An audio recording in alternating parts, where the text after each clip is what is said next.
मैं गंभीर चौहान आप सभी का द्रोणाज एजुकेशन एकेडमी में बहुत बहुत स्वागत करता हूं। मित्रों, आज जो है हमने एक प्रैक्टिस सेट लगाया है, उसमें से आज आपके जो है सॉल्व करेंगे हम हिंदी और रीजनिंग के 30 क्वेश्चंस।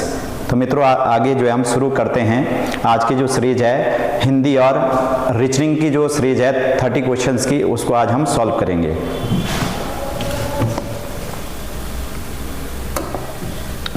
तो मित्रों आपके सामने जो है पहला क्वेश्चन जो है ठीक है दिख रहा है, और ये पहला क्वेश्चन आपके सामने क्या है लिखा हुआ। पहला क्वेश्चन आपका अमावस की अंधेरी रात इस वाक्यांश के लिए एक शब्द क्या होगा। तो मित्रों इसके सामने आपको 4 ऑप्शन दिखाई दे रहे हैं। पहला ऑप्शन जो आपका है राका। राका जो आपका यूज होता है, राका जो आपका यूज होता है, ये आप इसका अर्थ देखें पहले, पूर्णिमा की रात, इसके लिए होता है।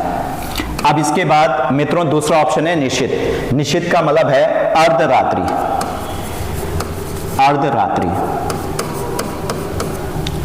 अब मित्रों तीसरा जो है आपके सामने रजनी है, इसका मतलब रात। और जो चौथा ऑप्शन मित्रों, इसका आंसर जो आपका चौथा है ये है कोहो। इसका जो अर्थ है आपका वह है अमावस्या की रात, अमावस्या की रात, अमावस्या की रात। तो मित्रों आपके सामने 4 ऑप्शन लिखे हुए हैं, जिसमें से आपका जो है अमावस्या की अंधेरी रात, इस वाक्यांश के लिए एक शब्द जो है अमावस्या की रात आपको दिखाई दे रहा है, इसके लिए कौन सा है, कोहो। तो इसका आंसर आपके सामने जो है कोहो है। अब मित्रों अगर आपको ये पूछा जाता है कि पूर्णिमा की रात जो है उसके लिए एक शब्द क्या आएगा, तो राका आएगा। और दूसरा जो है क्या है, अर्धरात्रि है, इसके लिए एक शब्द क्या है, निश्चित है। और इसके बाद रात के लिए आपका जो दिया हुआ है रजनी है। तो मित्रों अब आते हैं हम इसके बाद दूसरे क्वेश्चन में। वासुदेव शब्द में प्रयुक्त प्रत्यय कौन सा है। तो आपको वासुदेव शब्द में प्रत्यय बताना है। अब प्रत्यय जो है देखिए, सबसे पहले प्रत्यय होता क्या है मित्रों। अब जो है सबसे पहले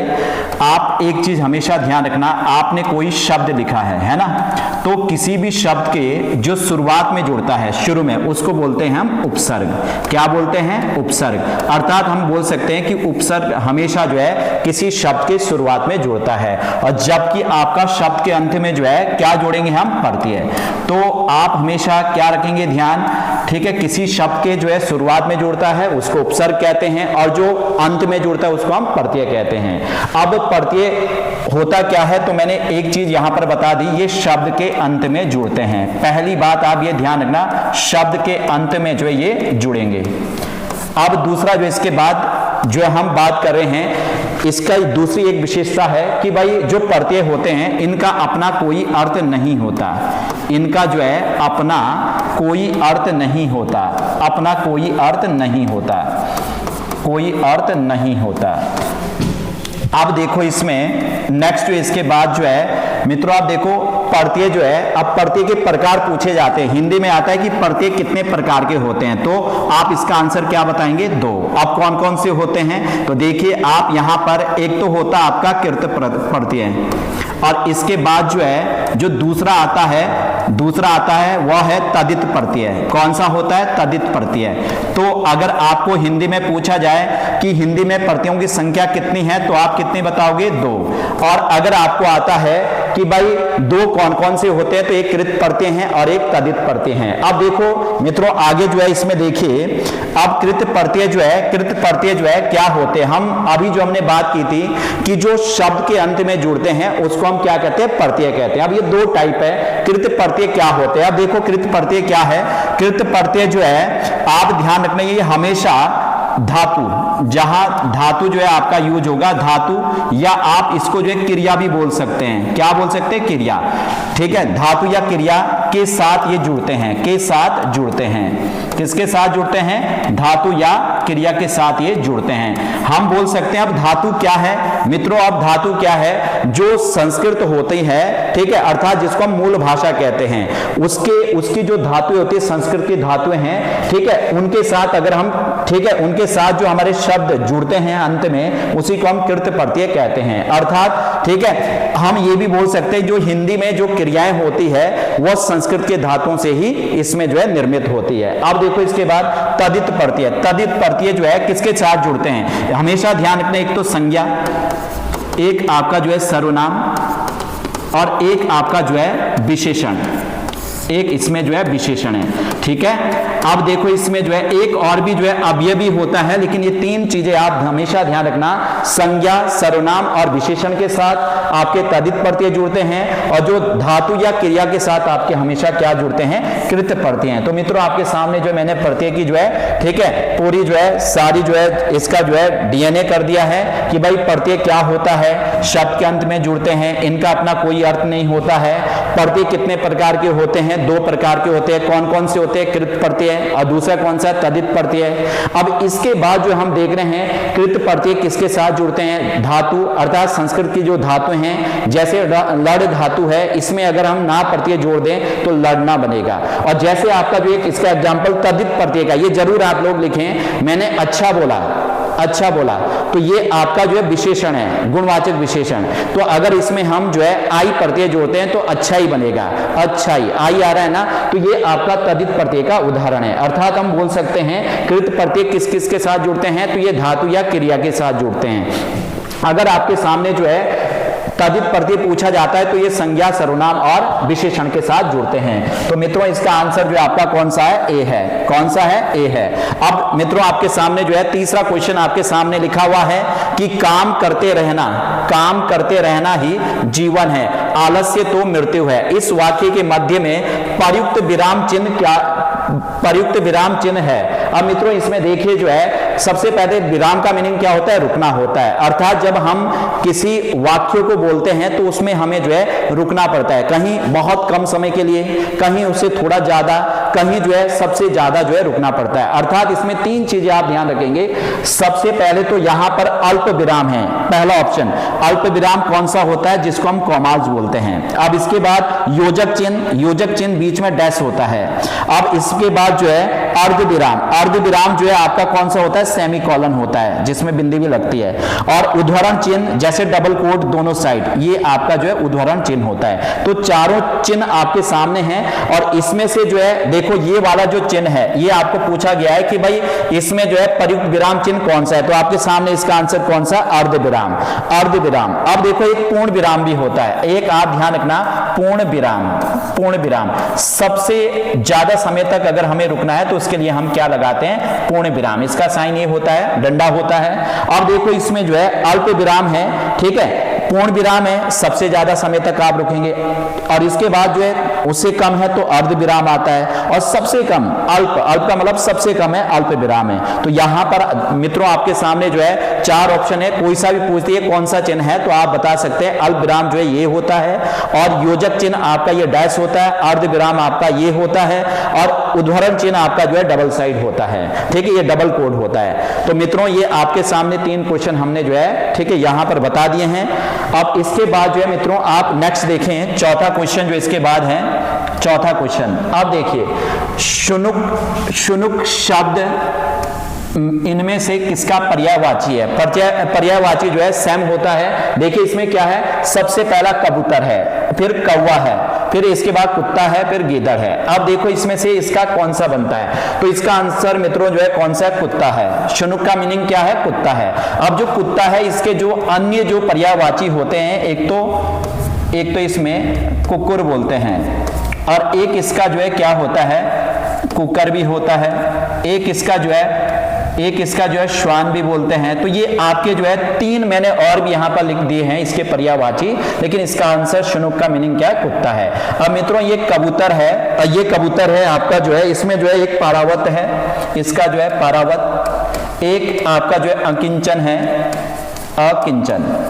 अब इसके बाद जो है नेक्स्ट जो आपका क्या, एक अकिंचन है। अब नेक्स्ट कौवा है, कौवे के लिए एक तो काक शब्द आता है, काक, और एक जो है काक भी बोलते हैं, इसको काक बोलते हैं। तो मित्रों ये मैंने आपके सामने तीन लिख दिए हैं। अब गीदड़ जो है, गीदड़ के लिए जो आपका क्या होता है, गीदड़ के लिए जो है एक श्रृंगाल होता है, श्रृंगाल, और एक जो है सियार होता है। तो मित्रों सारे आपके ऑप्शन जो है इसके क्या क्या पर्यायवाची होते हैं ये मैंने आपके सामने लिख दिए हैं। तो यहां पर जो इसका आंसर बनेगा शुनुक्का व कुत्ता, ठीक है। तो इसलिए आप ध्यान रखना कुत्ते के लिए आपका शुनुक शब्द जो है यहां इस्तेमाल किया गया है। अब मित्रों आपके सामने नेक्स्ट आपके सामने क्वेश्चन लिखा हुआ है खड़ी बोली। खड़ी बोली हिंदी जो है इसकी उत्पत्ति हुई है। तो खड़ी बोली हिंदी की उत्पत्ति जो है कौन से अपभ्रंश से हुई है? मित्रों अपभ्रंश अगर हम ध्यान करें तो इसमें जो है जब हिंदी का विकास देखते हैं, थोड़ा मैं हिंदी का विकास लिख रहा हूं यहां पर, हिंदी का विकास कैसे कैसे हुआ है, हिंदी का विकास।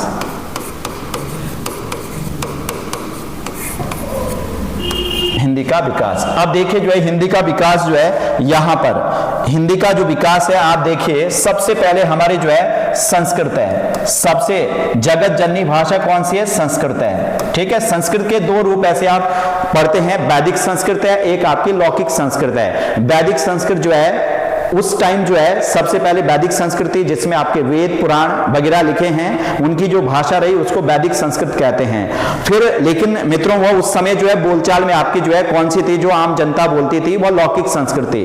वैदिक संस्कृत जो है पढ़ने लिखने में कठिन होने के कारण उसका आगे विकास नहीं हो सका, जिसके कारण आगे लौकिक संस्कृत आपकी जो है आगे विकसित हुई। और लौकिक संस्कृत से ही आगे जो हमारी भाषा अन्य भाषाएं बनी वो कौन कौन सी है? संस्कृत के बाद आपकी कौन सी आती है? पाली।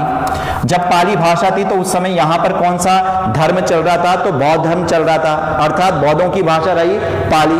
अब इसके बाद मित्रों जो है आपके पास जो है पाली के बाद किसका विकास हुआ?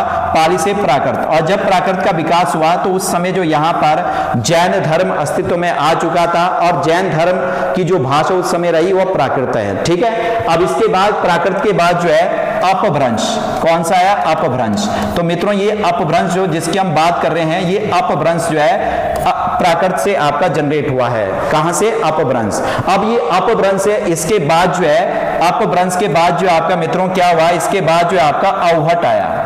अवहट, अवहट का मीनिंग क्या है? ये आपकी खड़ी बोली बोलते हैं, इसको क्या बोलते हैं? खड़ी बोली। अब इसके बाद ही आपकी जो है हिंदी आपकी विकसित हुई है, ठीक है, विकसित हुई है। अर्थात हम बोल सकते हैं कि ये आपका जो हिंदी का विकास क्रम है। और ये जो मित्रों अपभ्रंश है, अपभ्रंश, अपभ्रंश, ये इसका जो है आप दो क्वेश्चन आप नोटेट करेंगे। एक आता है अपभ्रंश का विकास का जो काल है वो कब से कब तक का है? तो ये 500 से 1000 ईस्वी के बीच है। और इसके बाद जो है दूसरा जो आप इसका क्वेश्चन नोटेट करेंगे वो कौन सा होगा कि अपभ्रंश का जो पहला कवि हो किसको माना जाता है? तो ये स्वयंभू को माना जाता है। और इसके बाद ये भी आता है अपभ्रंश का वाल्मीकि किसको कहा जाता है? ये भी स्वयंभू को कहा जाता है। और मित्रों एक क्वेश्चन और आता है इसमें कि जो अपभ्रंश का जो पहला काव्य है वो कौन सा था? तो ये जो स्वयंभू है उनके द्वारा पौमचर्यु, कौन सी? एक पौमचर्यु में लिख के देता हूं आपको, पौमचर्यु। पौमचर्यु ये बहुत इंपॉर्टेंट है। पौमचर्यु ये लिखी गई थी, ये अपभ्रंश की पहली रचना मानी जाती है। और इसी को हम जो है क्या बोलते हैं? अपभ्रंश का राम काव्य बोलते हैं। इसको अपभ्रंश का क्या कहते हैं? राम काव्य कहते हैं, राम काव्य। जैसे तुलसीदास जी ने जो है, ठीक है, कौन सी लिखी थी? रामचरितमानस अवधी भाषा में। वैसे ही राम के बारे में जो वर्णन किया गया है पौमचर्यु में, ये राम के बारे में है, इसलिए जो इसको राम काव्य भी कहा जाता है। तो अपभ्रंश का राम काव्य किसको कहा जाता है? पौमचर्यु को कहा जाता है। मित्रों अब इसके बाद जो है आप एक क्वेश्चन और करेंगे, अपभ्रंश का पाणिनि किसको कहते हैं? अपभ्रंश का पाणिनि। तो आप ध्यान रखना इसका आंसर होगा पुष्पदंत। और पुष्पदंत जो है, ठीक है, इसको आप ध्यान रखेंगे, इसको अपभ्रंश का पाणिनि कहा जाता है। तो मित्रों आपके सामने मैंने इतनी चर्चा कर दी है। इसके बाद जो है यहां देखिए इसका आंसर खड़ी बोली हिंदी की उत्पत्ति जो है किससे हुई है? कौन से अपभ्रंश से? तो इसका आंसर जो है मित्रों आप ध्यान रखना शोरसेनी अपभ्रंश से इसकी उत्पत्ति हुई है। किससे हुई है? शोरसेनी। अब देखो शोरसेनी से मित्रों जो है आप जो है ध्यान रखना कौन कौन सी जो है भाषाएं विकसित हुई है। तो इससे जो है एक तो आपकी जो है आपकी पश्चिमी हिंदी, फिर इसके बाद जो है एक आपकी जो इससे आपकी जो है राजस्थानी, और इसके बाद जो है एक इससे जो है आपकी जो है राजस्थानी के बाद जो है एक तो पश्चिमी हिंदी है, एक आपकी जो है राजस्थानी है और एक आपकी गुजराती है। कौन सी है? गुजराती है।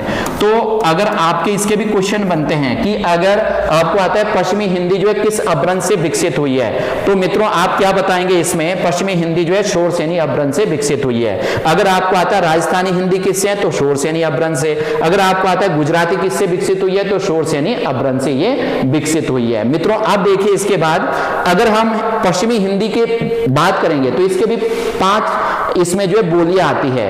तो 5 में से आप एक तो खड़ी बोली जिसके बारे में हमने लिखा है, खड़ी बोली आती है, एक आपकी जो है हरियाणवी आती है जिसको हम बांगरू के नाम से जानते हैं, और एक क्वेश्चन खड़ी बोली का और आता है। खड़ी बोली का मित्रों क्या आता है कि खड़ी बोली को अन्य किस नाम से जानते हैं, तो इसको कौरवी कहते हैं। मैं यहां लिख के दे रहा हूं आपको क्या कहते हैं, खड़ी बोली का दूसरा नाम क्या है, तो ये आपका कौरवी कहते हैं। और जो आपकी हरियाणवी बोली जाती है शोरसेनी अपभ्रंश के अंतर्गत, तो उसको बोलते हैं बांगरू। हरियाणवी को क्या कहते हैं? बांगरू। ये सारी चीजें आपने नोट करनी है जितनी चीजें मैं आपको बता रहा हूं। अब इसके बाद अन्य भी आपके सामने लिखे हुए हैं। मागधी अपभ्रंश है, इससे कौन कौन से आपके जो है जो भाषाएं वो विकसित हुई है, तो मागधी से एक तो आपकी जो है असमिया है। कौन सी है? असमिया। और असमिया के बाद जो है एक आपकी जो है जो बांग्ला आती है, बांग्ला के बाद आपकी जो है एक उड़िया आती है, उड़िया आती है, और एक जो है इसमें जो है असमिया हो गई और बांग्ला उड़िया। तो ये जो मुख्य रूप से है तो ये मागधी अपभ्रंश के अंतर्गत आती है। तो इसमें से अगर कोई भी चीज बोलते हैं असमिया किससे विकसित हुई है, तो मागधी अपभ्रंश से।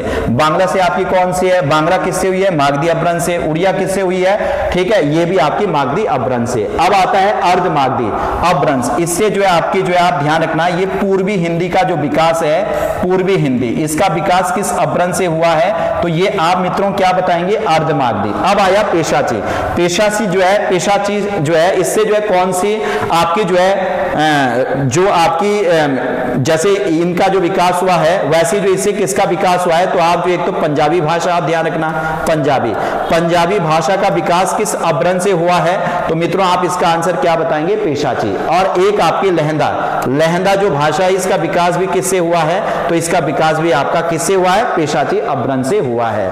मित्रों अब एक चीज और छूट गई कि अपभ्रंश के प्रकार पूछे जाते हैं। अपभ्रंश के प्रकार, अपभ्रंश जो है ये कितने प्रकार के होते हैं? अपभ्रंश के भेद बोल सकते हैं, प्रकार बोल सकते हैं, तो इसके कितने भेद है? 7। ये भी क्वेश्चन बनेगा आपका कि अपभ्रंश कितने प्रकार के होते, तो 7 प्रकार के हैं। मित्रों आप अगर लूसेंट पढ़ते तो उसमें 6 प्रकार है, उसमें 7वां प्रकार नहीं है, तो आप इसको 7 ही पढ़ें। कौन कौन से होते हैं, तो इसमें जो है एक जो है आपका कौन सा है, ये आपके पास दिए हुए हैं मागधी है, मैं लिख के दे रहा हूं यहां पर मागधी। दूसरा आपका जो है कौन सा है, मागधी के बाद अर्धमागधी है, अर्धमागधी।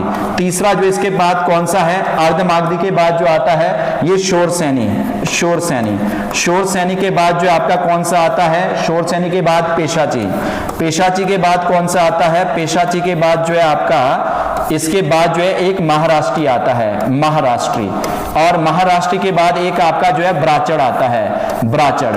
कौन सा आता है? ब्राचड़। और ब्राचड़ के बाद एक आपका जो है कौन सा आता है, ये खश आता है। तो कितने अपभ्रंश है, अपभ्रंश कितने प्रकार के हैं, तो आप कितने बताओगे? 7। मित्रों ये भी ध्यान रखना 7 प्रकार के अपभ्रंश होते हैं। तो मित्रों आपके सामने इतने जो मैंने इसके चर्चा की है। अब इसके बाद जो है नेक्स्ट क्वेश्चन देखते हैं, छठा। ये कौन सा है, सिंधी भाषा का विकास किस अपभ्रंश से माना जाता है? तो सिंधी भाषा जो है ध्यान रखना है, इसमें से जो है किससे हैं, तो इसका आंसर क्या है? ब्राचड़ है। इसका आंसर क्या है? ब्राचड़।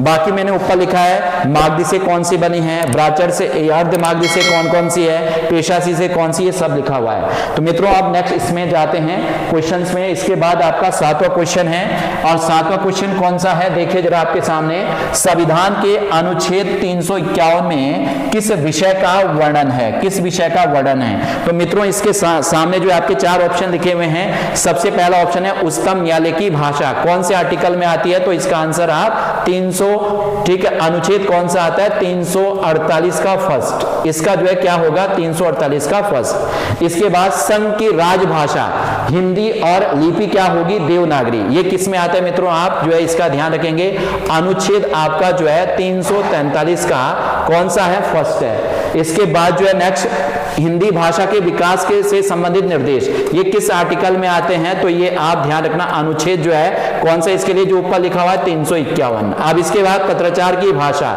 मित्रों ये पत्राचार की जो भाषा है वो किस आर्टिकल में आती है? तो पत्राचार की भाषा जो है 346 में आती है। कौन सा आर्टिकल है? आर्टिकल नंबर 346 है, आर्टिकल नंबर 346 है। तो मित्रों इसमें से आपका जो है लिखा हुआ है संविधान के अनुच्छेद 351 में किस विषय का वर्णन है? तो इसका आंसर क्या है? हिंदी भाषा के विकास से संबंधित निर्देश कौन से आर्टिकल में? 351 में दिए गए हैं। तो आपके सामने जो है अगर ये क्वेश्चन बनते हैं कभी कि उच्चतम न्यायालय की भाषा जो है, चाहे आपका जो है सुप्रीम कोर्ट हो चाहे हाई कोर्ट हो, उनकी भाषा जो है आपका जो है किस में है? 348 के फर्स्ट में आती है। और मित्रों आप ध्यान रखना, ठीक है, हमारे संविधान में जो है अभी जो है हाई कोर्ट और सुप्रीम कोर्ट की जो भाषा है वो आपकी अभी अंग्रेजी है। इस पर जो है संसद जब तक कानून ना बनाए तब तक जो इसकी भाषा अंग्रेजी रहेगी। अब मित्रों आपके सामने जो है नेक्स्ट क्वेश्चन आठवां है, शेखर एक जीवनी किस प्रकार की रचना है? तो इसका आंसर जो है आपके सामने उपन्यास होगा, इसका आंसर उपन्यास है। अब मित्रों आपके सामने जो है ये भी पूछा जाता है कि इसका लेखक कौन है? तो लेखक अगर पूछा जाता है तो लेखक इसका जो है कौन है? इसका अज्ञे है। कौन है? अज्ञे। ये ध्यान रखना, अज्ञे है और इसको जो है प्रयोगवाद का भी जनक माना जाता है। तो ध्यान रखना मित्रों, शेखर एक जीवनी है, ये किस प्रकार की रचना है? उपन्यास है। और ये किसकी है? ये अज्ञे की आपकी एक जीवनी है ना, मतलब उपन्यास है। अब इसके बाद जो है मित्रों आपके सामने 9वां क्वेश्चन है, यूनिकोड फॉन्ट के फायदे क्या है? तो मित्रों इसके ऑप्शन है मानक, कुंजी पटल में टंकण, टंकण का मतलब क्या होती है? टाइपिंग होती है। और मित्रों इसके बाद जो आपके सामने सभी अद्यतन प्रचालन प्रणालियों में पठनीय है। इसमें जो है आप चाहे कोई सी भी सामग्री उठा के देखें तो सारी इसमें ये पठनीय है। इसके बाद ऑनलाइन और ऑफलाइन के लिए ये प्रयोग में सुविधा है। और उपयुक्त सभी, इसका आंसर मित्रों आपका कौन सा बनेगा? उपयुक्त सभी है। अब मित्रों देखो आपका आज के टाइम में जो यूनिकोड है ये दो टाइप में है ना। एक तो आपका यूनिकोड है, एक नॉन यूनिकोड है। एक कौन सा है? नॉन लगाना है आपको, यूनिकोड है ना, यूनिकोड। और एक आपका जो है कौन सा है? Non Unicode, non Unicode, non Unicode. तो ये दो है। नॉन का मतलब जो यूनिकोड नहीं है, जो पहले वाले चलते हैं। लेकिन आज के टाइम में जो चल रहा है आपका यूनिकोड फॉन्ट चल रहा है, इसलिए इसके बारे में आप ध्यान रखना। इसमें कौन कौन से आपके फॉन्ट आते हैं जो लेटेस्ट है वो आपका जो है आपके पास जो है, एक तो आपका मंगल फॉन्ट आज के टाइम में बहुत यूज हो रहा है और एक आपके पास कोकिला भी इसमें आता है। कौन सा आता है? कोकिला फॉन्ट है ना। तो ये आप ध्यान रखना, ये लेटेस्ट वाले हैं, इसलिए इसके बारे में आपको जो है ध्यान रखना है। अब मित्रों आपके सामने जो है नेक्स्ट जो आपका क्वेश्चन है 10वां क्वेश्चन, आप देखिए। अब यहां पर लिखा गया है कि पासपोर्ट को हिंदी में क्या कहते हैं? पासपोर्ट को हिंदी में क्या कहते हैं? तो पासपोर्ट को हिंदी में जो है आप ध्यान रखना पारपत्र कहते हैं। क्या कहते हैं? पारपत्र कहते हैं। अब ऐसे ही आपके पास आता है अध्यादेश को क्या कहते हैं? अध्यादेश। तो मित्रों ये भी नोटेट करना आपने, अध्यादेश को क्या कहते हैं? अध्यादेश को जो क्या कहते हैं? ऑर्डिनेंस कहते हैं। और ऐसे ही आपका जो है, ठीक है, सर्कुलर भी आते हैं बहुत, जो आपके जैसे आपका सचिवालय हुआ वगैरह है उसमें ऐसे शब्दावली पूछी जाती है, तो इसको भी आप नोटेट करेंगे। ठीक है। हाँ मित्रों आपके सामने नेक्स्ट है, अक्षर ध्वनि किस स्वर के अंतर्गत आती है? किस स्वर के अंतर्गत? अक्षर ध्वनि मित्रों ये यहां पर स्वर जो है थोड़ा ये आप ठीक है हटा देना। अब इसमें जो है अक्षर ध्वनि किसके अंतर्गत आती है? तो यहां पर देखिए जो है एक तो आपके सामने घोष वर्ण है और एक आपके पास मूल स्वर है, एक तालव्य और एक संयुक्त है। तो इसका आंसर मित्रों आप क्या बताएंगे? संयुक्त व्यंजन।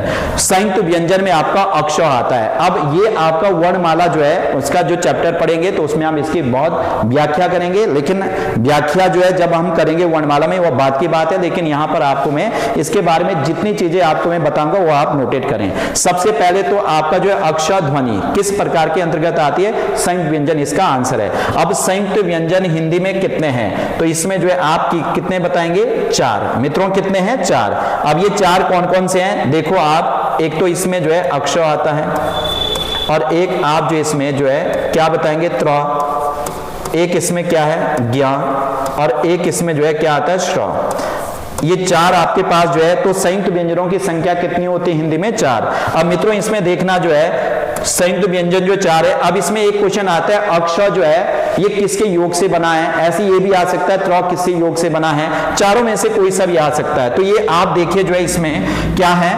अक्षर जो है किससे? ये आधा क जो है और प्लस जो है आपका क्या होता है, ये आपका पिटपिटा सौ, इससे मिलकर आपका ये बना होता है। अब देखिए त्र किससे बनता है, आधा त और प्लस क्या है र, इससे मिलकर आपका जो है ये बनता है। अब इसके बाद जो है ज्ञ जो है ये आधा ज और प्लस जो है य, इससे मिलकर बना होता है। अगर आपको बोलते हैं 100 किससे मिलकर बना है, तो ये आधा श और प्लस क्या है र, इससे मिलकर बना हुआ है। तो ये मित्रों बहुत इंपॉर्टेंट है। आप ग्रुप सी का कोई सा भी पेपर उठा के देखिए जो पिछले है, उसमें इनमें से एक क्वेश्चन जरूर बनता है।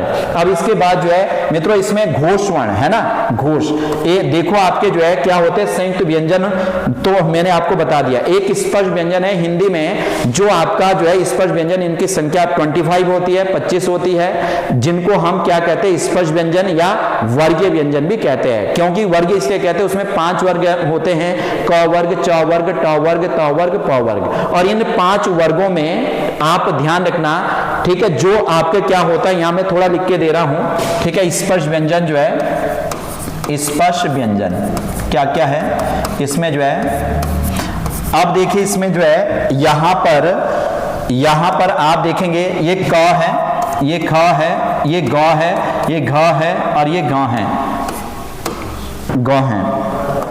अब देखिए इसमें जो है क्या है, ये देखो ये च वर्ग वाला है, छ छ ज झ और क्या है य, और इसके बाद जो ये क्या है ट ठ ड ढ और क्या है अण। इसके बाद जो है क्या है त थ द ध और क्या है न। इसके बाद क्या है प फ ब भ और क्या है म। मित्रों आपके सामने जो है 5 वर्ग लिखे हुए हैं, 5 वर्ग। अब देखिए इसमें जो है 5 वर्ग है, तो इसमें जो ये पहला है, ये दूसरा है, ये तीसरा है और ये चौथा है और ये क्या है पांचवा है। ये कौन सा है, पांचवा है। तो मित्रों आप ध्यान रखना, इसमें जो है बहुत सारी चीजें हैं। सबसे पहले जो है आपने क्या रखना है ध्यान, इसमें जो है ये देखिए जो आपका जो है पहला और दूसरा होता है, जो पहला और दूसरा होता है इसको बोलते हैं अघोष। क्या बोलते हैं, अघोष वर्ण कहते हैं। क्या होते हैं, ये छांटने के लिए आते हैं मित्रों आपके सामने अघोष। कौन सा है, तो इनमें से आप जो है कोई सा भी छांट सकते हैं। बाकी जो आपके पास जो ये बचे आपके सामने जो बाकी सारे हैं, ये इसमें क्या आते हैं, ये आपके घोष बोलते हैं इसको या सघोष बोलते हैं। क्या बोलते हैं, घोष या सघोष बोलते हैं इसको। तो सघोष वर्ण अगर आपको छांटने के लिए आते हैं तो आप इसमें से छांटेंगे। बाकी मित्रों इसमें से अगर आप देखें ये वाली जो लाइन है इसको हम जो है क्या कहते हैं, इसको मैं यहां पर लिख देता हूं, इसको जो है ठीक है पंचमा अक्षर कहते हैं। इसकी जो साउंड आती है वो नाक से आती है और इसको हम पंचमाक्षर कहते हैं, पंचमाक्षर कहते हैं। ठीक है मित्रों, ये आपके सामने। तो इसकी में जो है घोष वर्ण जो है आपके कौन से होते हैं, जैसे पहला वर्ग क वर्ग, किसी भी वर्ग का वर्ग का तीसरा, चौथा और पांचवा वर्ण, ये आपके किस में आएगा, ये घोष में आएगा। अब मूल स्वर पूछा जाता है मित्रों कि हिंदी में मूल स्वर कितने होते हैं, तो इसका आंसर जो आप कितना बताएंगे, इसका आंसर आप 4 बताएंगे। कितने होते हैं, 4। और कौन कौन से होते हैं मूल स्वर, एक तो आपका अ होता है, एक आपका छोटी ई होता है, एक आपका छोटा ऊ होता है, एक आपका ठीक है री होता है। तो हिंदी में जो है मूल स्वरों की संख्या कितनी होती है। अब मित्रों यहां पर जो है तालव्य भी आया है। तालव्य क्या है, देखो क वर्ग की जो साउंड होती है, यहां से देखो आप यहां से बोलेंगे ख ख ग ग, ये आपका जो है किस में आती है, कंठीय में आती है। जब आप जीभ का प्रयोग देंगे छ छ ज ज, तो तालु पे टकरा रही है। तो तालव्य में कौन सी आती है, च वर्ग की आती है। मित्रों ये तालव्य में कौन सी आएगी, च वर्ग की साउंड इसमें जो है च वर्ग। तो ये जो च वर्ग है ये तालव्य में आता है। ये वाला जो आपका जो है आपका मित्रों आपके सामने ये है, ये किस में आता है, ये तालव्य में आता है। तो आप जो है ध्यान रखना तालव्य में है ना, किस में आता है, तालव्य में आता है। तो ये तालव्य है। क वर्ग की जो है कण से बोली जाती है, च वर्ग की जो है तालु से बोली जाती है, ट वर्ग की जो है मूर्धा से बोली जाती है, त वर्ग की जो है दन से बोली जाती है और प वर्ग की जो है आपकी ओस से बोली जाती है। तो ये आपके सामने जो है सारी चीजें मैंने आपको यहाँ डिस्क्राइब कर दिया है। अब मित्रों आपके सामने नेक्स्ट है अर्ध विपरीत स्वर किसे कहा जाता है। अर्ध विपरीत स्वर ये बहुत इंपॉर्टेंट है और जैसा मैं आज आपको बताने वाला हूं, अर्ध विपरीत में जो है आपको बहुत सारी चीजें आपको ध्यान रखनी, नहीं तो रटना पड़ेगा। अर्ध विपरीत स्वर कौन सा है, इसमें जो इसका आंसर तो मैं अभी आपको बता रहा हूं कि उपयुक्त सभी है। लेकिन कैसे आपकी उपयुक्त सभी है, देखो आपका जो है क्या है, यहां पर देखना आप तालु जो होता है, तालु जो है तालु की स्थिति के आधार पर तालु की स्थिति के आधार पर स्वर के प्रकार। तो ये कितने होते हैं, ये आपके जो है कितने होते हैं, 4 होते हैं। कितने होते हैं, 4। तो इसमें 4 वो कौन कौन से होते हैं, अब देखिए यहां पर 4। एक तो होता है आपका जो है यहां पर लिख रहा हूं मैं इसको। एक तो होता है फर्स्ट जो है यहां पर जो है समृद्ध स्वर लिखेंगे, समृद्ध स्वर। और एक लिखेंगे इसके बाद दूसरा अर्ध समृद्ध स्वर।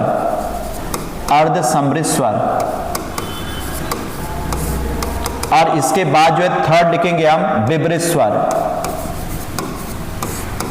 स्वर। और इसके बाद फोर्थ लिखेंगे हम अर्ध विपरीत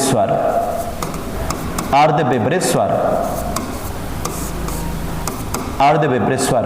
तो मित्रों आपके सामने जो है मैंने 4 लिख दिए हैं। अब इसमें से जो है आपको क्या है, इसमें से आपको जो छानना है वो क्या क्या छानना है। समृद्ध स्वर क्या है, पूरी व्याख्या यहां पर देंगे। तो ऐसे तो इसके डायग्राम बनाऊंगा मैं जब पढ़ाता हूं, लेकिन क्या है यहां पर जो है स्पेस इनफ नहीं है, तो इसलिए जो यहां पर जो है इतनी व्याख्या करना भी ठीक नहीं है क्वेश्चन से आपके सामने। तो थोड़ा मैं बता के चलता हूं। तो इसमें जो है क्या है, जो हमारी मुंह की स्थिति है इसकी पोजीशन को देखा जाता है। जो हमारी जीभ है, जब इसका तालु से हम अग्रभाग तालु से आगे जो है टच कर देते हैं तो हमारा मुंह आगे बंद हो जाता है और इससे जो है बंद की स्थिति आती है। और बंद की स्थिति का मतलब क्या है, अगर हमारा मुंह आगे से बंद है तो इसको जो हम क्या कहते हैं, समृद्ध स्वर कहते हैं। क्या कहते हैं, समृद्ध स्वर। और अगर आधा, ठीक है, इसके बाद है विपरीत। देखो 2 चीजें आप ध्यान रखना। विपरीत क्या है, जब हम जीभ का पश्च भाग जो है ऊपर जो है जीभ मतलब जो तालु का लास्ट वाला भाग है उससे जीभ को टच कर देते हैं पिछले भाग में, तो वहां पर जो है आप ध्यान रखना क्या होता है, मुख का जो है पीछे वाला भाग तो बंद हो जाता है लेकिन आगे से मुख खुला रहता है। तो इसको हम क्या कहते हैं, विपरीत स्वर कहते हैं। अर्थात यहां पर खुले की स्थिति जहां पर होगी, अगर आपका मुंह खुला है तो आप विपरीत बोलोगे, अगर बंद है तो क्या बोलोगे आप, समृद्ध बोलोगे। अब अगर ये मुंह आधा खुला है तो अर्ध विपरीत, अगर आधा मुंह बंद है तो अर्ध समृद्ध कहेंगे। इस आधार पर इसके जो है कितने प्रकार बताए गए हैं, 4। अब मित्रों देखिए जरा वो कौन कौन से होते हैं, इसका एक तरीका देखना। सबसे पहले ऐसा एक क्वेश्चन आता है, ऐसा कौन सा स्वर होता है जिसके उच्चारण में पूरा मुंह जो है खुला रहता है। बस ये चीज आपको जो है ध्यान रखनी है। और ऐसा कौन सा होता है, आ। आप देखिए आ कैसे बोलते हैं, आ बोलते हैं तो इसमें क्या है, मुख खुला रहता है। और जब मुंह जो है पूरा ओपन होता है तो इसको क्या बोलते हैं, विपरीत स्वर। यहां पर आप क्या लिखेंगे, विपरीत स्वर आ लिखेंगे। ये तरीका जो है आप कहीं भी देख लो, ये मुश्किल से आपको जो है कोई बताए नहीं तो मुश्किल है, तो इसलिए आप ध्यान रखना। इसमें जो है जो बताऊंगा ये बिल्कुल नोटेट करेंगे। अब ये आ जो है आ है। अब देखो आ जो है किससे मिलकर बना होता है, अ प्लस अ। अगर इसका दीर्घ पूछा जाता है जब हम संधि बोलते हैं तो ये आ बनता है। अर्थात आ में पूरा मुख खुलता है तो अ में आधा खुलेगा, दूसरे अ में आधा, तभी जाके एक बनेगा अर्थात पूरा खुलेगा। तो इसका मतलब है अ में क्या है, आधा खुलेगा। ठीक है, तो इसलिए आधा खुलता है तो अर्ध विपरीत अ यहां लिखेंगे। अब अगर ये चीज बना दी तो इसके बाद कोई भी चीज आपके सामने जो है नहीं रहती। अब देखो हिंदी में क्या होता है, संयुक्त स्वर पूछे जाते हैं। संयुक्त स्वर कौन से हैं, तो संयुक्त स्वर जो है, संयुक्त स्वर ये कौन से हैं, तो एक मित्रों आपके सामने कौन सा होता है, ए होता है, एक आई होता है, एक ओ होता है और एक आउ होता है। ये 4 है। अब इसमें जो है चारों में से देखो, चारों में से एक को तो ऐसे बना दो, ऐसे।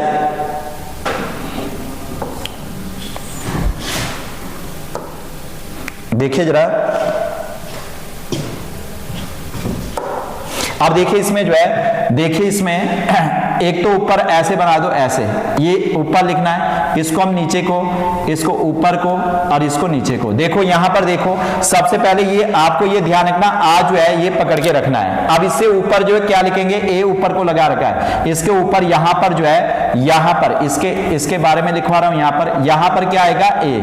फिर दूसरा जो है आई है, ये इसके नीचे लिखेंगे, यहां पर आई। इसके बाद ओ ऊपर लिखेंगे, यहां पर ओ। इसके बाद नीचे लिखेंगे ये आउ। तो देखो यहां पर मित्रों आपके पास जो क्वेश्चन का अर्ध विपरीत स्वर कौन सा है, तो इसमें आई, अ और ओ है, आउ है। तो देखो इसमें ये देखो अर्ध विपरीत इसमें जो है कौन सा है, सॉरी ये मैंने यहां पर लिख दिया, ये नीचे आना था, यहां पर ये वाला, ये और ये, तो इसलिए जो है मित्रों ये आपका जो है ये वाला जो पोर्शन है ये यहां पर आपको दिखाई दे रहा है आई, अ और औ। अब इसके बाद जो समृद्ध, जो बाकी जितना बचा, एक तो बचा छोटी स्वर में, एक बड़ी ई, एक आपका छोटा ऊ और एक बड़ा ऊ और एक आपका री, ये सारे के सारे किस में होते हैं, समृद्ध स्वर में आते हैं। तो इसलिए इसकी मैंने पूरी व्याख्या आपके सामने कर दी है। और अब नेक्स्ट इसमें जाते हैं मित्रों, नेक्स्ट जो है आपके पास कौन सा है, व्यंजन और स्वर के संयुक्त को क्या कहते हैं। तो मित्रों आपके सामने जो है 4 ऑप्शन है, तो इसमें से जो है चारों में से कौन सा है, इसका आंसर जो है क्या होता है, इसका आंसर जो है अक्षर कहते हैं। जो आपका व्यंजन और स्वर है इसके संयुक्त, इसको जो है हम क्या कहते हैं, इसको अक्षर कहते हैं। अब देखो अक्षर और वर्ण में क्या है, ठीक है, वर्ण जो है क्या होता है, ये भाषा की सबसे छोटी इकाई है। भाषा की सबसे छोटी इकाई को क्या कहते हैं, भाषा की सबसे छोटी इकाई है ना, भाषा की सबसे छोटी इकाई को क्या कहते हैं, वर्ण कहते हैं। अब देखो ध्वनि क्या होती है, ध्वनि क्या होती है, ये आपका जो है ध्वनि के बारे में आप ध्यान रखना, जो वर्ण है इसका अगर इसको हम बोलते हैं तो अगर इसका मौखिक रूप है तो उसको हम ध्वनि कहते हैं, अगर लिखित रूप है तो इसको हम क्या कहते हैं, तो उसको वर्ण कहेंगे, ठीक है। भाषा की मौखिक इकाई, अगर मौखिक पूछते हैं, मौखिक इकाई को क्या कहा जाता है, तो इसको जो है क्या कहते हैं, इसको जो है क्या कहते हैं, तो इसको जो है ध्वनि कहते हैं। और भाषा की सबसे छोटी इकाई जो इसको क्या कहते हैं, वर्ण। और इसको लिखित इकाई आप जरूर ध्यान रखना, अगर इस ध्वनि को हमने लिखित में कर दिया, जैसे अ मैंने बोला तो ये आपका मौखिक है, तो ये ध्वनि है। अगर इसको मैंने लिखित रूप दे दिया तो वह आपकी जो है क्या है, वर्ण में आपका कन्वर्ट हो जाएगा, तो ये वर्ण कहते हैं।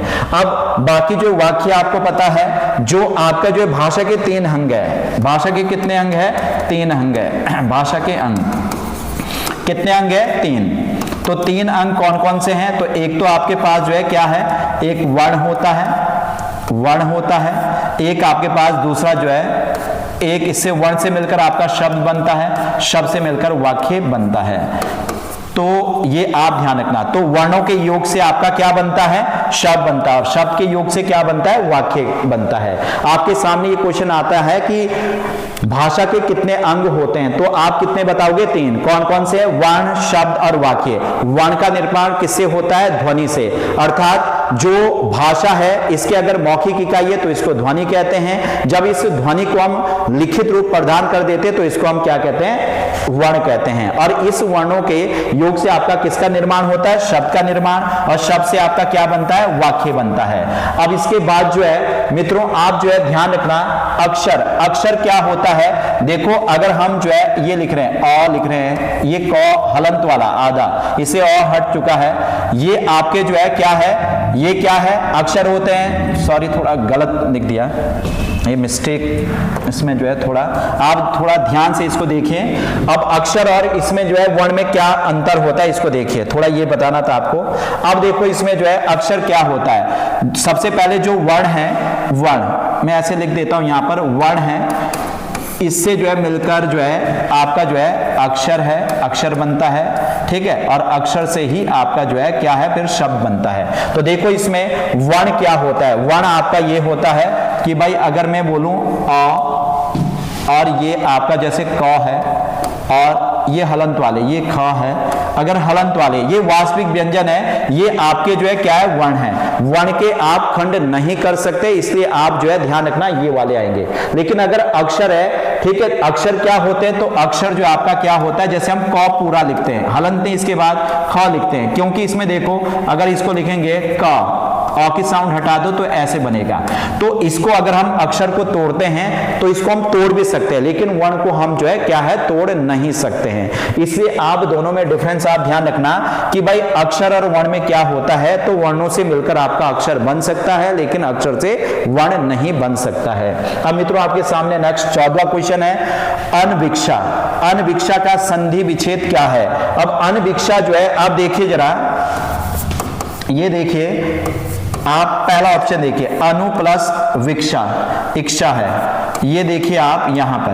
अब देखो आप यहां पर जो है क्या बता सकते हैं, देखो आप जो इसमें यहां पर आपको जो है नू, यहाँ ऊ की साउंड आ रही है तो आप यहां पर ये देखें, और यहां पर क्या आ रहा है, ई आ रहा है, बड़ी, है ना।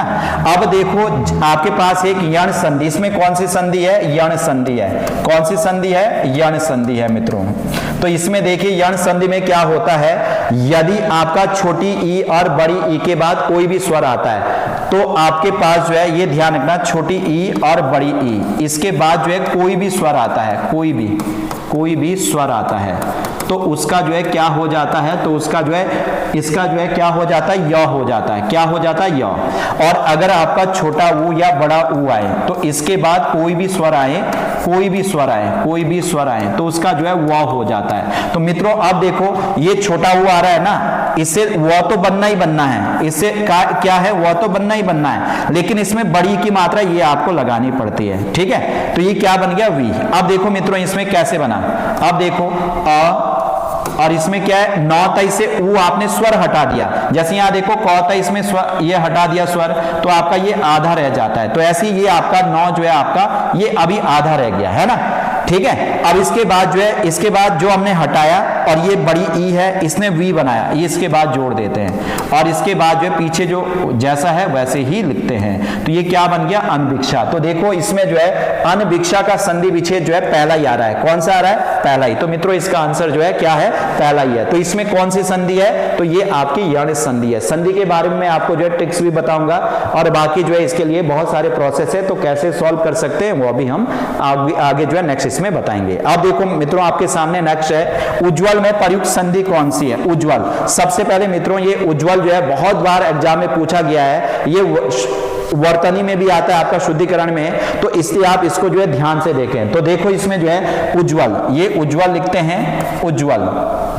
तो उज्ज्वल जो है, उज्ज्वल लिखा हमने जो है यहां पर, तो इसका जो है क्या है, देखो जरा इसमें, इसका जो है संधि विच्छेद, विच्छेद कैसे करेंगे, इसका होता है उत प्लस ज्वल, ये आता है, क्या आता है, उत प्लस ज्वल। अब देखो मित्रों इसमें जो है, इसमें क्या रहेगा, इसमें जो है देखो ये आपका जो है व्यंजन संधि का उदाहरण है। तो इसमें क्या है, तौ के रूल आते हैं, यदि तौ के बाद जौ आता है, जौ की साउंड आती है, तो आपका ये तौ भी आधे जौ में कन्वर्ट हो जाता है। तो इसको हम क्या लिखेंगे, देखो अगर तौ के बाद जौ की साउंड आ रही है ना, तो ये आधा तौ जो यहां लिखा होता है उसी इसमें जो है कन्वर्ट हो जाता है। तो ये आधा तौ जो है आधे जौ में, इसका मीनिंग हलंत है, तो ये आधा तौ है, तो ये आधे जौ में जो है कन्वर्ट हो जाता है। ऐसे हैं तो इसको हम ऐसे लिख सकते हैं। अब देखो ये क्या बनेगा, ऊ, ये तौ किसमें हो गया, आधे जौ में, बाकी जो इधर लिखा रहता है वही आता है, यही आता है। तो ये आपका क्या है, सॉरी मैंने गलत लिख दिया, ये भी मैंने बोला भी और क्या है।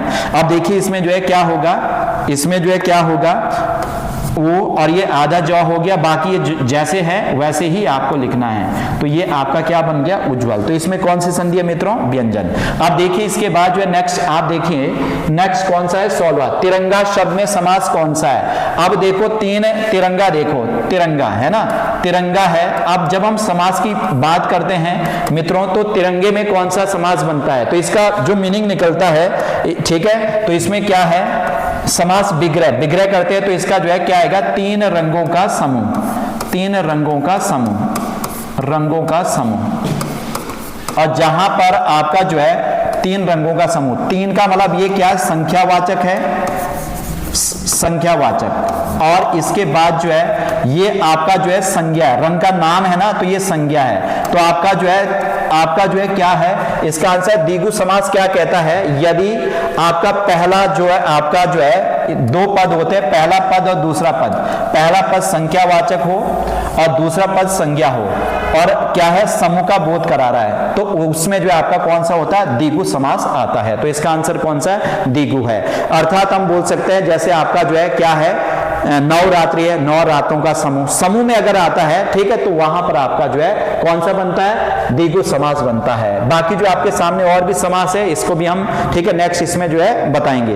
अब इसके बाद जो है कौन सा शब्द भाववाचक संज्ञा नहीं है, भाववाचक संज्ञा। सबसे पहले तो संज्ञा जो है 3 प्रकार आपको आता है। संज्ञा जो है, संज्ञा किसे कहते हैं, तो संज्ञा के बारे में आप ध्यान रखना, नाम को ही संज्ञा कहते हैं। किसको कहते हैं, नाम को ही संज्ञा कहते हैं, नाम को संज्ञा कहते हैं। अर्थात हम बोल सकते हैं कि ब्रह्मांड में जो भी चीज हमें दिखाई दे रही है उसका कुछ ना कुछ नाम जरूर होता है, ठीक है। जब नाम होता है और नाम को ही संज्ञा कहते हैं, तो इसलिए जो है ब्रह्मांड में जो भी चीज दिखाई दे रही है उसका कुछ ना कुछ नाम जरूर है, उसी को हम क्या कहते हैं, संज्ञा कहते हैं। अब संज्ञा जो है कितने प्रकार की होती है, ये भी हिंदी में क्वेश्चन आता है। तो ये 3 प्रकार की होती है। कौन कौन सी? एक तो व्यक्तिवाचक संज्ञा, व्यक्तिवाचक संज्ञा वाचक, और एक जो है दूसरी आपकी जो है क्या है, जातिवाचक संज्ञा, जातिवाचक संज्ञा है। और इसके बाद जो है तीसरा जो है कौन सी है, भाववाचक, है ना, भाववाचक। तो ये आपके जो है 3 प्रकार मैंने बता दिए हैं। अब देखो इसमें जो है कौन सी है, आप देखो इसमें उतराई,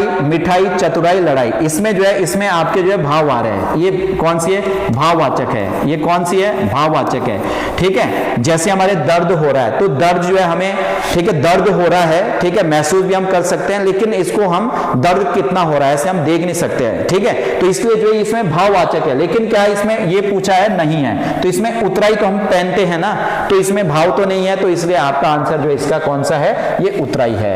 मित्रों अब इसके बाद जो है आपके सामने नेक्स्ट क्वेश्चन कौन सा है, 18वां क्वेश्चन है। और इसमें देखिए हिंदी शब्दों का लिंग निर्धारण किसके आधार पर होता है। लिंग का मतलब जेंडर है, स्त्रीलिंग और पुरुषलिंग। अर्थात हम बोल सकते हैं कि जो संज्ञा होती है, संज्ञा के जिस रूप से स्त्री जाति और पुरुष जाति का बोध होता है उसको हम क्या कहते हैं, लिंग कहते हैं। अब लिंग में देखिए लिंग जो है किससे निर्धारित होता है, संज्ञा से। तो इसका आप ध्यान रखना, संज्ञा इसका आंसर है। अब नेक्स्ट जो है इसके बाद नेक्स्ट जो है कौन सा है, अब देखिए जो है 19वां क्वेश्चन आपके सामने जो है ये है लिखा हुआ, पेड़ से पत्ते गिरते हैं, पेड़ से पत्ते गिरते हैं, पेड़ से पत्ते गिरते हैं। इसमें जो है कौन सा कारक है। मित्रों जो है कारक जो है बहुत बड़ा चैप्टर है, और कारक जो है हिंदी में आपको जो पूछे जाते हैं, तो इसमें आपके पास कौन सा बनता है। सबसे पहले जो है कारक, है ना, कारक जो है अगर आपको आता है, कारक हिंदी में जोड़ने का काम करता है। किसका काम करता है, इसका काम जोड़ने का होता है। किसका होता है, जोड़ने का काम होता है। अब देखो कैसे अभी हम बताएंगे। अब कारक जो है हिंदी में कितने होते हैं, 8 होते हैं, ठीक है। कौन कौन से होते हैं, जैसे हम बोलते हैं, इसकी ट्रिक है, कर्ता ने, कर्ता ने, इसकी विभक्ति कौन सी है, ने आती है। कर्ता ने कर्म को करण से, संप्रदान के लिए अपादान से, संबंध काके की, अधिकरण में पर, और फिर उसके बाद संबोधन हे हरे। तो इसमें आपकी इसकी विभक्तियां भी आती है और सारे कारक 8 के 8 आ भी जाते हैं। तो यहां पर जो है देखिए 8 कारक है, तो इसमें जो है जहां पर पेड़ से पत्ते गिरते हैं, इसमें कौन सा कारक है मित्रों, जहां पर अलग होने की स्थिति होती है वहां पर आपका जो है अलग होने की, देखो पेड़ से पत्ते गिरते हैं तो वहां पर अपादान कारक होता है। तो इसका आंसर क्या है, अपादान कारक है। मित्रों कौन सा है, अपादान। यहां पर जो है अलग होने की स्थिति होती है, अलग अलग होने की स्थिति। बाकी कंपैरिजन भी इसमें किया जाता है, जहां तुलना 2 के बीच की जाए वहां पर आपका क्या होता है, कंपैरिजन होता है, तो वह भी आपका अपादान में आता है, ठीक है। अलग होने की स्थिति यहां पर कौन सी है, अलग होने की स्थिति है। अब देखिए इसके बाद अलग होने की स्थिति है। बाकी जो है का, जैसे मैंने एक चीज यहां पर बताई, जोड़ने का काम। जैसे मैंने बोला राम ने रावण को मारा, रावण को मारा, रावण को, चलो मैं ऐसे लिख देता हूं, तीर से मारा, तीर से मारा। तो ये आपके पास आपका एक सेंटेंस यहां पर दिया हुआ है। अब देखो इसमें मित्रों आप देखिए यहां पर जो है आप क्या देखेंगे, देखो ये जो आपका ने है ये भी आपका क्या है, कारक चिन्ह है, ठीक है। और इसके बाद को है, ये भी है, और से ये भी है। अब देखो इसमें राम ने, कर्ता के साथ अगर ने विभक्ति है तो वहां कर्ता कारक होता है। और रावण को तीर से मारा, तीर से मारा, साधन की अगर बात की जाए तो वहां, ठीक है, कौन सा होता है, करण कारक होता है, जहां साधन की बात की जाती है, ठीक है। तो बाकी जो है बहुत सारी चीजें हैं, कर्ता कारक, ठीक है। इसमें देखेंगे भाई इसका प्रभाव किस पर पड़ रहा है, कर्ता पर पड़ रहा है, तो वहां कर्ता कारक होता है। तो इसका आंसर आपके सामने कौन सा है, अपादान कारक क्या है, पेड़ से पत्ते गिरते हैं, इसमें कौन सा कारक है। अब जितने भी लोग मुझे देख रहे हैं, एक आपके लिए मैं यहां पर इसका क्वेश्चन लिख रहा हूं, आप इसमें जो है जरूर कमेंट भी करें कि क्या होगा। एक आपके पास जो इसमें सकर्मक और अकर्मक क्रिया पूछी जाती है, तो वो आप जो इसका आंसर उसके आधार पर बताएं। तो एक क्वेश्चन में यहां पर आपको लिख के दे रहा हूं, पेड़ से पत्ता गिरा, जो आपका लिखा हुआ है पेड़ से पत्ता गिरा, पत्ता गिरा, इसमें कौन सी क्रिया है, गिरा, इसमें इसमें कौन सी क्रिया है? तो ये आपके लिए रहेगा कौन सी क्रिया है, कौन सी क्रिया है। अब देखो इसमें जो है, ठीक है, अकर्मक है या सकर्मक है, ये आप लोग जो है इसमें जो है कमेंट करके बताएं। अब इसके बाद जो है नेक्स्ट जो आपके पास नेक्स्ट 20 पे जाते हैं। मैंने राधा के लिए कपड़े खरीदे। इस वाक्य में कारक का प्रकार देखो, कर्ता ने कर्म को करण से संप्रदान के लिए, देखो यहां पर लिखा हुआ है संप्रदान के लिए, संप्रदान की जो विभक्ति है वो के लिए होता है, तो इसलिए यहां पर क्या है, संप्रदान कारक है। मित्रों अब इसके बाद जो है नेक्स्ट आपके सामने नेक्स्ट क्वेश्चन है, कौन सा है, 91। अब इस यहां तक 20 क्वेश्चन आपके हिंदी के हो चुके हैं। अब इसके बाद जो है आपके सामने जो है मैंने रीजनिंग भी जो है, ठीक है, यहां पर बतानी है। तो इसमें जो है आप देखेंगे कि पहला क्वेश्चन क्या इसमें 91 से आपका स्टार्ट है। ये देखो YEB WFD UHG और SKI, इसमें अगला पद निम्नलिखित में से कौन सा है। मित्रों रीजनिंग बहुत ही ईजी है, अगर आपको कोडिंग डिकोडिंग आती है तो इसके लिए जो है आपको जो इसके कोड याद रखने पड़ते हैं और उसके तरीके भी होते हैं। तो देखिए जरा इस क्वेश्चन को देखते हैं। तो देखो आप यहां पर देखो मित्रों, Y है, E है, B है और इसके बाद अगला क्या है, W है, F है, D है, इसके बाद U H और G और इसके बाद S K और I है। इसमें अगला पद जो है SKI, इसमें जो है SKI, इसमें अगला पद जो है कौन सा आएगा, ये आपको जो यहां पर बताना है। अब देखो मित्रों इसमें क्या आपका जो प्रोसेस होता है, देखिए सबसे पहले इसको जो है देखो आप इसके कोड लिख लो। Y कितने पे आता है, 25 पे, E कितने पे है, 5 पे, B कितने पे है, 2, W कितने पे है, 23 पे, F 6 पे, D 4 पे, U कितने पे, 21 पे, H 8 पे, G 7 पे, S कितना है, 19 पे है, K 11 पे है, I 9 पे। तो मित्रों अगर आपको ऐसे कोड याद है तो आप जो इसको आसानी से सॉल्व कर सकते हैं।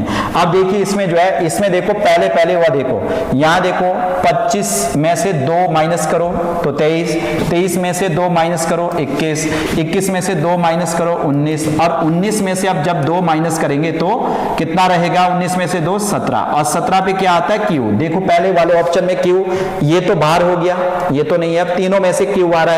अब दूसरा चेक करो, देखो 5 के साथ कितना जोड़ा, 1 1 6, 6 के साथ कितना जोड़ा, 2, इसका मतलब 1 2 और इसके बाद 3, 8 और 3 कितने होते हैं, 11 और 3 के बाद कितना जुड़ना है, 4। तो ये देखो ठीक है, 11 और 4 कितना होता है, 15। अब 15 पे क्या होता है, O। देखिए आपके सामने O आ चुका है, ठीक है, Q और O है ना, सॉरी ये तो कर चुका है इसमें O इसमें, तो इसका आंसर कौन सा है, यही लग रहा है। अब आपको आगे जो है इसमें सॉल्व करने की जरूरत नहीं है। आपका जो है नेक्स्ट क्वेश्चन देखिए 92।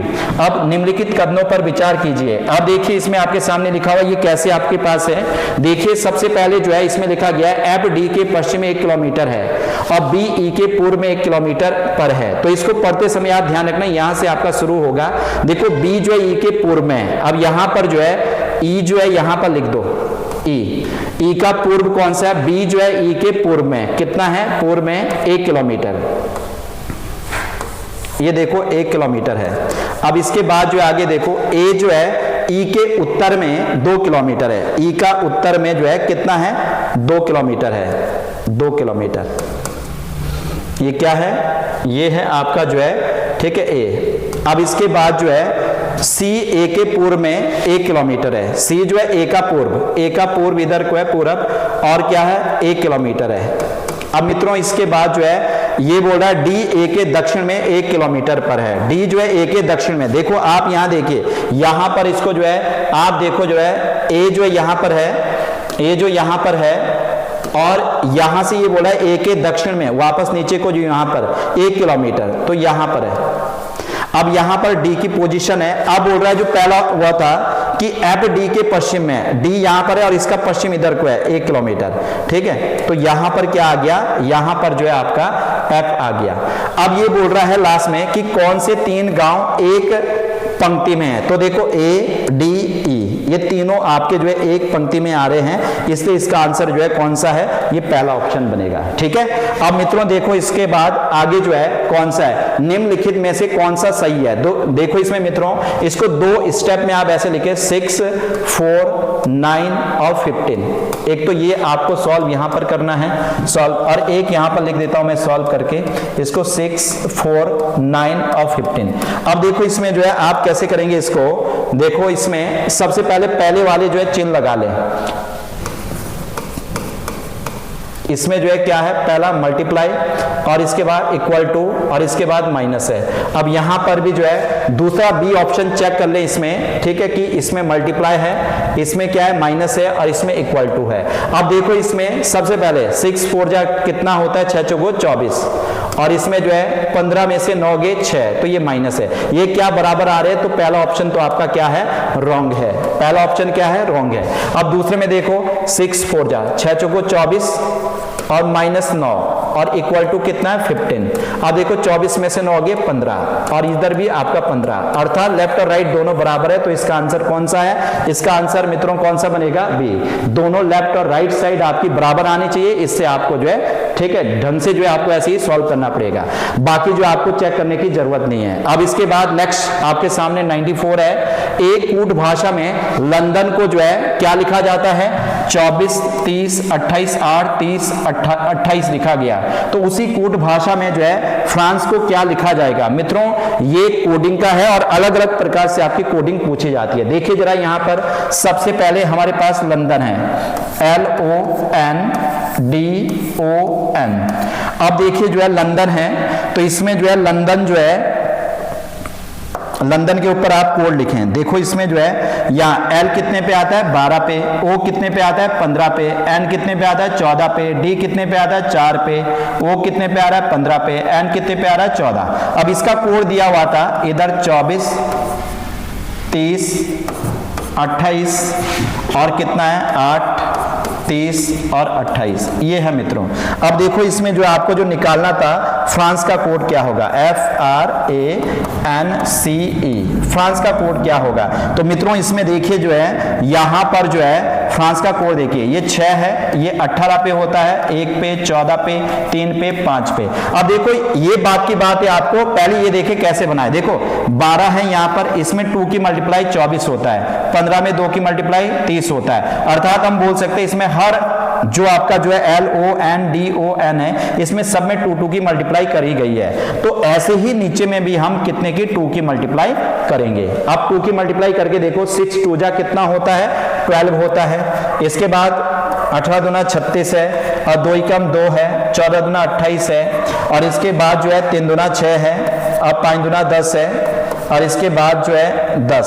अब देखो इतना है, तो इसमें से कौन सा ऑप्शन बन रहा है आपके पास, 12, 36, 2, 28, 6, 10, इसका ऑप्शन जो है थर्ड, ये आपका सही बैठ रहा है। तो मित्रों आपके सामने जो है कोडिंग मैंने लिख दिया और इसी हिसाब से आप जो इसको ठीक है सॉल्व भी करेंगे। अब नेक्स्ट जो है आपके सामने 95 क्वेश्चन जो आपके सामने हैं, क्या है, यदि किसी कोड भाषा में ह्यूमिडिटी इसको जो है ये लिखा जा रहा है, तो उसी सांकेतिक भाषा में पॉलिटिक्स को क्या लिखा जाएगा। मित्रों ये बहुत अच्छा है। अब देखिए कोडिंग कैसे कैसे आ रही है, तो देखिए इसमें सबसे पहले तो यहां पर देखो सॉल्व जब हम करते हैं तो कैसे लिखेंगे हम इसको, 2 टाइप में ऐसे लिखना। ये देखो इसी को जो है घुमा फिरा के इसको लिखा गया, तो इसको आप हमेशा कैसे लिखें, HUMID और ITY। अब देखो इसको जो है इसके नीचे आप इसका कोड लिख दें। इसके नीचे इसका कोड क्या है, ये देखो यहां पर U है, यहां H है, यहां M है, यहां I है, यहां I है, यहां D है, यहां T है और यहां क्या है, Y है। तो देखो मित्रों अब ये आपको जो निकालना है वो यहां लिख दें, क्या है यहां पर POLITICS TICS, TICS। अब देखिए मित्रों, इसमें यहां पर आप जो है ये देखिए, सबसे पहले जो U को यहां पर लिखा गया, H को यहां पर, M में जो है सेम ऐसे लिखे गए हैं, फिर D को ऐसे क्रॉस करके लिखा गया, I को भी, फिर सेम ऐसे, तो एक बार क्रॉस है, फिर दो आपके सेम है, फिर एक बार क्रॉस है, दो सेम है, ऐसे ही वही चित्र यहां पर भी बना दे। तो देखिए जो है यहां पर P और O, यहां पर जो O लिख दो, यहां P, फिर सेम लिख दो L, I भी सेम लिख दो, इसके बाद T को यहां लिख दो और I को यहां पर, है ना। अब देखो जो है इसके बाद जो है C और S, C ऐसे लिख दो और S भी ऐसे लिख दो, तो इसका आंसर जो है क्या बनना चाहिए ये। अब देखिए ऑप्शन मैच करो, इसमें कौन सा बन रहा है, OPL, OPL और क्या है, IITCS, इसका ऑप्शन जो है ए ही बन रहा है, ठीक है। तो इसका आंसर आपके सामने जो है मैंने लिख दिया है और इसको भी देखे। अब देखो 96, उस शब्द का चयन करें जो दिए गए शब्दों के अक्षरों के उपयोग करके नहीं बनाया गया है। अब देखो इसमें जो है ये दिया गया है ORDINALS, देखो यहां पर DINAS R, ये तो ऊपर सारे दिए हुए हैं, इसका जो आंसर है वो आपका जो है IDE और क्या है AL। देखो इसमें जो है ID कौन सा बन रहा है, देखो ADORN, A भी आ रहा है ऊपर, D भी आ रहा है, O भी आ रहा है, R भी आ रहा है और N भी आ रहा है, S इसमें जो है A भी है, L भी है और क्या है, L भी है, O भी है और क्या है, N भी है। अब इसमें जो है इसका आंसर कौन सा, I देखो इसमें D भी है, इसमें E आपका जो है कौन सा नहीं आ रहा, E नहीं है इसमें, इसलिए आपका जो इससे कौन सा शब्द नहीं बनाया जा सकता, ये वाला। अब नेक्स्ट जो है आपके सामने जो है कौन सा है, ये देखिए मित्रों, ये लुप्त संख्या यहां पर कौन सी, ये यहां पर। तो देखो अगर आप इसको ऐड करेंगे तो ऐसे आप जो है इसको गलत सॉल्व कर सकते हैं। इसमें जो लॉजिक लगेगा मित्रों आपके सामने, जो छोटी संख्या इसमें चाहे ऊपर आए चाहे नीचे आए, ये एसएससी का क्वेश्चन ही है और ये पूछा गया है, इसमें जो छोटी संख्या है इसी को आपको ऐड करना है। देखो इसमें जो है क्या है, छोटी संख्याएं देखो जरा, अब देखो इसमें जो है कौन सी है, ये देखो जरा 23 और 15, इनमें छोटी संख्या ये 2 है, इनको जोड़ा गया है, 3 और 5 8 होता है, 4 और 2 6 होता है, तो इसका क्या आ रहा है ये। अब यहां पर देखो ये छोटी संख्या ये आ रही है, 9 और 5 14, 8 और 2 10 और 1 11, तो इसका आंसर ये आ रहा है। तो छोटी संख्याओं को 2 को ऐड किया गया है। ऐसे ही आप देखो इसमें जो है हमें कितना ऐड करना पड़ेगा, अब 204 होना चाहिए, तो इसमें जो है कितना 168 को अगर आप यहां पर लिखते हैं 168, तो इससे जो है इस और इसको जोड़ने से 204 आपका आएगा, तो इसका आंसर कौन सा है, 168 मित्रों यहां पर आएगा। अब इसके बाद जो आपके पास कौन सा है, दिए गए खुले घन द्वारा निम्नलिखित में से कौन सा घन नहीं बनाया जा सकता। देखो आपके सामने जो है पासा है, और पासा जो है यहां पर देखिए मित्रों आपके सामने पासा है, पासे में 6 सतह होती है, तो इसका क्या है, जो प्रत्येक जो तीसरी सतह होती है वो एक दूसरे के विपरीत होती है। इसके विपरीत, इस आकृति के विपरीत ये है, और इसके विपरीत जो है ये है, और इसके विपरीत आपकी ये है। अर्थात हम बोल सकते हैं जो आपका जो है ये वाला है, इसके विपरीत आपका कौन सा है, ये आपका जो है ऐसे ये वाला है, और इसके बाद जो है कौन सा है, ये आपका गोल है, ये वाला है ना सर्कल जो है, इसके विपरीत कौन सा है, हैज है, और इसके बाद जो एक और है, ये कौन सा है, जो आपके ये वाले बिंदी है, ये वाले, इसके विपरीत आपका कौन सा है, ये आपका जो है रेक्टेंगल है, ठीक है इसका। तो देखिए अब देखो हम जो है क्या है, पासे में क्या हुआ चलता है, देखो हम जो है इसमें देखो इसमें ये होगा, यदि इसका विपरीत ये है, अगर पास में ये दिया हुआ है तो आपको ये सतह नहीं दिखाई देगी, ठीक है। जो प्रत्येक 2 सतह जो है हम एक साथ नहीं देख सकते हैं, 2 विपरीत सतहों को हम एक साथ नहीं देख सकते हैं। जैसे ये है इसका विपरीत है, इन दोनों में से हम एक को देख सकते हैं, एक को हम नहीं देख सकते हैं। तो यहां पर लॉजिक यही है, देखो अगर आपके पास ये बिंदी वाला पोर्शन है तो आपका कौन सा नहीं दिखाई देना चाहिए, उधर आपका रेक्टेंगल, तो इसमें नहीं दिखाई दे रहा है, बिल्कुल सही है। अब ये गोल वाला है, इसके साथ ये नहीं दिखाई देना चाहिए, ये भी नहीं दिखाई दे रहा। अब ये देखो ये आपका जो है कौन सा है, क्रॉस है ना, कौन सा, ये आपका क्रॉस है, ये वाला, अगर ये क्रॉस है तो इसका जो ये वाला है तो ये भी आपका नहीं दिखाई दे रहा है ना, सॉरी इसमें ये लिखा गया, देखो कौन सा घन नहीं बनाया जा सकता, नहीं पूछा गया, तो इसमें जो है बिल्कुल सही आ रहा है। देखो अगर हम ये सतह देख रहे हैं तो इसके जो विपरीत सतह वहां पर रेक्टेंगल दिया हुआ वो नहीं देख पा रहे हैं, बिल्कुल सही बोल रहा है। ये है इसका विपरीत जो है, इसका विपरीत कौन सा है, इसका विपरीत जो है कौन सा है, देखो यहां पर इसका विपरीत ये है, इसको हम दोनों को एक साथ नहीं देख पाते हैं तो इसका विपरीत हम यहां नहीं देख पा रहे हैं। अब ये देखो अगर ये दिखाई दे रहा है तो ये नहीं देख सकते हैं, बिल्कुल ये दिखाई दे रहा तो वो नहीं है, तो इसलिए ये आपका राइट है। ठीक है, तो ये हम क्या है, बिल्कुल इसका राइट बन रहा है, लेकिन ये बोल रहा है यहां पर कौन सा नहीं बन सकता इसमें। अब दूसरा चेक करो, अगर ये दिखाई दे रहा है तो ये नहीं होना चाहिए, ये नहीं है बिल्कुल। अगर ये दिखाई दे रहा है ये वाला तो ये नहीं होना चाहिए, है ना, ये नहीं होना चाहिए, लेकिन ये तो दोनों एक साथ आ रहे हैं ना,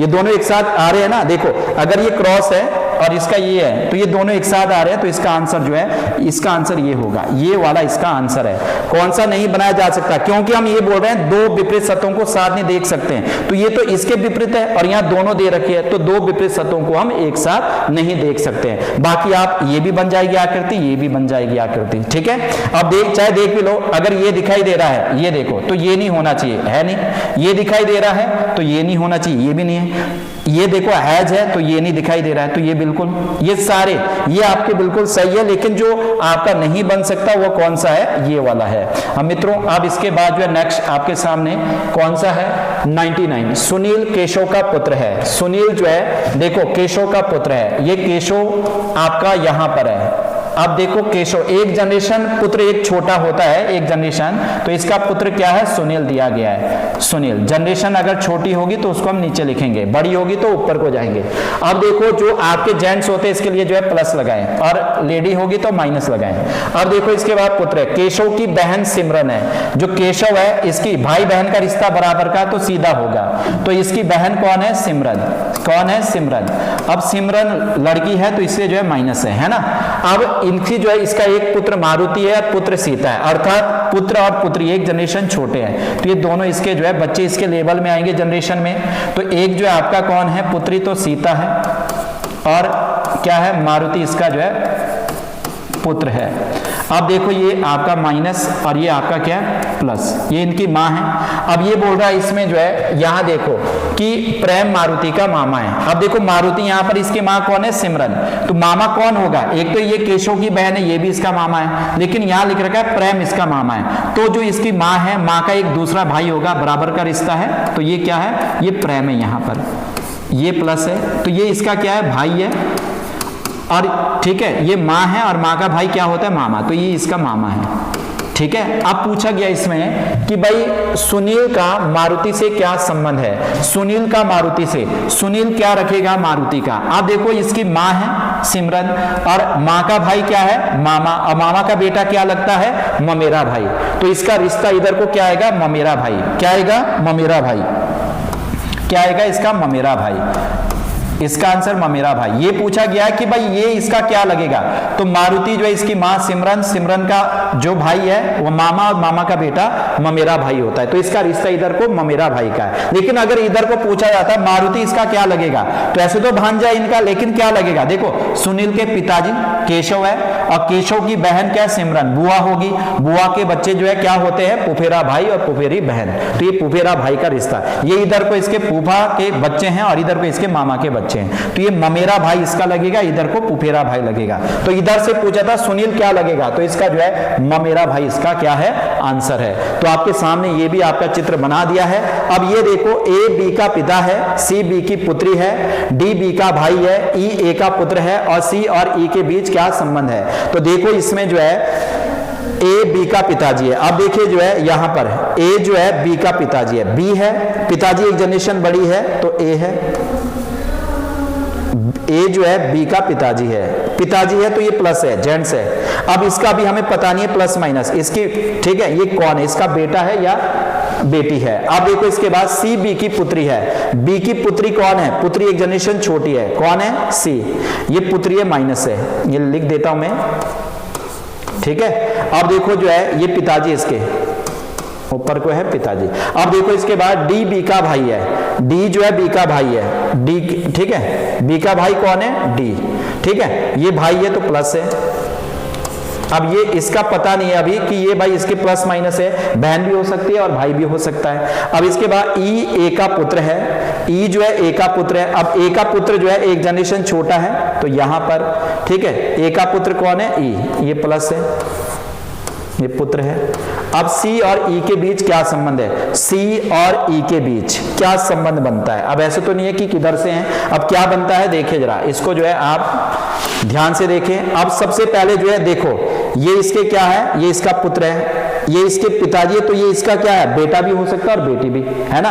अब अगर तो इसकी जो है ठीक है शादी हो रखी है, माने इसको हम क्या है जेंट्स मानते हैं, ठीक है जेंट्स मानते हैं, तो ये इसका बेटा है और ये इसके, ये आपस में इनका संबंध क्या आएगा, क्या आएगा, ये दोनों आपस में ठीक है भाई आएंगे, क्या आएंगे भाई। अब देखो ये इसका बेटा है, तो इसका क्या लगेगा, चाचा लगेगा, क्या लगेगा, चाचा, तब चाचा है। और ये इसका क्या लगेगा, भतीजा, ठीक है, नहीं चाचा और ये माइनस है ना, लड़की है, भतीजी। लेकिन अगर यहां पर ये देखो इसको माइनस करते तो ये इसकी बेटी और ये इसका है, तो इसकी शादी हो चुकी होगी, है ना। जब शादी हो गई तो ये जो इसकी क्या है, बेटी है, तो ये इसकी अगर मां बनती है और मां का भाई क्या बनता है, मामा, तो ये मामा लगता फिर। तो यहां मामा तो कहीं दिया हुआ नहीं है, तो इसका मीनिंग यहां पर ये आप हटा देना इस चीज को, ठीक है। अगर इसको हम माइनस रख रहे हैं ना, लड़की रख रहे हैं, ये इसकी बेटी है, तो इससे ये मामा का रिलेशन बन रहा है, मामा तो वहां नहीं है, तो इसलिए जो आपको यहां पर जो ये क्या है, ये आपका कंफर्म हो रहा है, ये प्लस है, जेंट्स है। ए का पुत्र कौन है, बी है। अब बी का पुत्री कौन है, सी है। अब ये इसके क्या है, पिताजी है, और पिताजी का क्या भाई क्या लगता है, चाचा लगता है, तो इसलिए ये चाचा की क्या लगेगी, भतीजी। तो इसका आंसर क्या है, चाचा भतीजी इसका आंसर है। तो ये आपके सामने जो है हमने सारी चीजें जो है यहां पर डिस्कस की, और इसमें जो है कुछ हो सकता है बोलने में कुछ रह गया हो या कहीं बोलने में कुछ मिस्टेक हुई हो, तो उसके लिए जो है हम माफी चाहेंगे। और आज की वीडियो जो है यहीं पर हम समाप्त करते हैं।